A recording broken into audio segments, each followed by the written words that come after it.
আসসালামু আলাইকুম এভৰিৱান সকলোকে স্বাগতম জনাইছোঁ মোৰ নতুন এটা মিনি ব্লগত। এয়া দেখিছে আমাৰ গছৰ অমিতা। আজি অমিতা বন্ধাকবি দি খাৰ বনাম। সৰিয়হ তিয়াই থৈ দিছোঁ।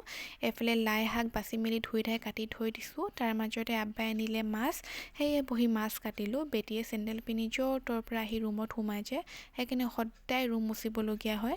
ওচৰৰ পোৱালিকেইটাই জলফাই সানিছিলে, সেয়ে অলপ খালোঁ। ইমানেই জ্বলা দিছে। আম্মাই মাছ ফ্ৰাই কৰি আছে, মোক পঠিয়ালে খৰি আনিবৰ কাৰণে। খৰি আনিব গৈ মই এটা কণীহে পালোঁ। এয়া চিৰাজুল আৰু লাইবা 2 দিন হৈ গ'ল। চিৰাজুলৰ গাটো একেবাৰে ভাল নাই, খোৱাব একো নকৰিছে। বেটিক গা ধুৱাই তাইক শুৱাই দিলোঁ। তাৰপাছত গা চা ধুই মই নামাজ পঢ়ি অলপ কোৰাণ তিলাৱত কৰিলোঁ। এফালে মই ভাত খাব লৈছোঁ। ভাতখিনি খাই অলপ ৰ'দত বহিলোঁ। এফালে চাইছে কাম চলি আছে ভাটাত, ইমান যে ধূলি হয়। খোৱা বাচনকেইটা আছিলে, ধুব আহিছিলোঁ। বেটি উঠি গ'ল, তাইক লৈ আম্মাই অলপ দেৰি ফুৰি আছে। তেতিয়ালৈকে মই বাচনখিনি ধুই ল'লোঁ।